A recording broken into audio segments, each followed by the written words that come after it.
Hi folks, today I'm talking about my plans for Inktober this year and what you can get out of doing a similar challenge. For those of you who don't know, Inktober is a 31-day challenge in the month of October where you do a drawing every day. It was founded by Jake Parker a few years ago, and he is a comic book artist, he's a teacher, he's got a great set of videos on YouTube, so I will link his channel down below and his website. He's got some great resources for doing this challenge as well. So it's an international challenge and it's something that people get involved in from all different walks of life and all different artistic levels. And what I most love about this is that community side of things. You can look and see what other people are doing during the month of October, and you can kind of share. It's a good way to get more followers and to find more people to follow.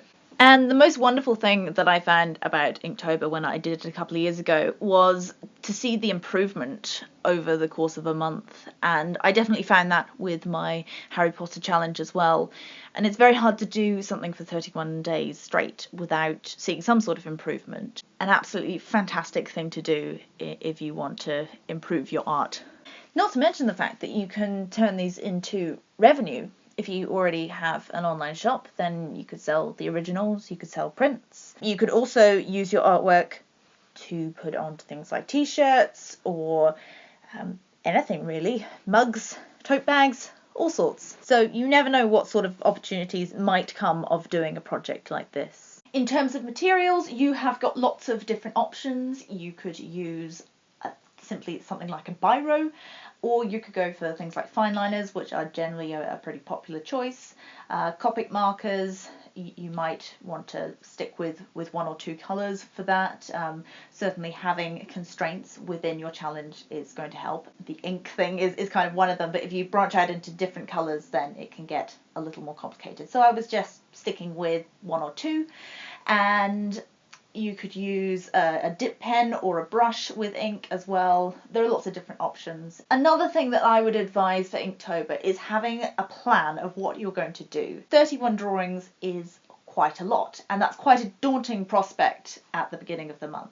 So I would suggest that sometime towards the end of September, as we are heading now, that you make a plan of what you're going to do for each of those days, or at least plan a week in advance. And that gives you a bit of flexibility. It gives you a few different options in case you're not really in the mood to draw a tiger or something one day and you'd rather draw a leopard or something like that. This is something where you can go to social media and ask people who follow you to give you ideas. And also there's an official prompts list which gives you things to bounce off of. Of course, you by no means have to follow this list. I'm not going to be following the official list. I am going to be doing something a little bit different, and I'm really excited about it this year. When I did this 2 years ago, I didn't have a plan, and I just sort of went to social media to ask people, what shall I draw? And that worked all right, but I think having a plan like I've got this time around is a lot more sensible.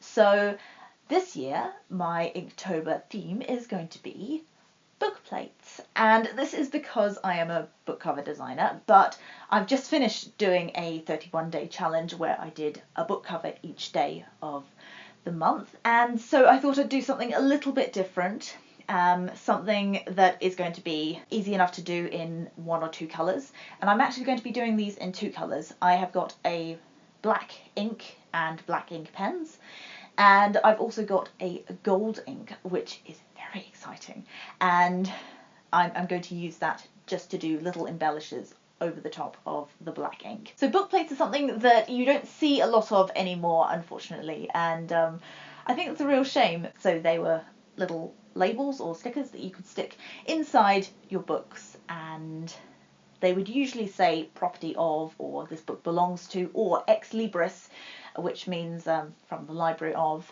and then you could write your name, or you could have personalised book plates, and that's what this is going to be. I'm going to base each book plate off of a fictional character. So this is where I need your help. I need some help in brainstorming some different fictional characters to make book plates for. I've got lots of ideas already, but I would like some more input, so if you have any particular characters that you would like to see book plates for, then do put them in the comments down below. That would be super exciting. And the other thing that I'm going to be doing this year is I'm going to be making the original drawings available on my online shop at the end of the month. So I plan to share my process of making these, and then yeah, if there's one that you particularly like, it may be available to buy at the end of the month. Anyway, let me know down below if you have any ideas for fictional characters, but also if you are doing Inktober yourself. I would love to know, and I'd love to know if you have a theme or a plan, or if you're following along with the official prompts. It's such a fun thing to do, and you can take it as seriously or lightly as you like.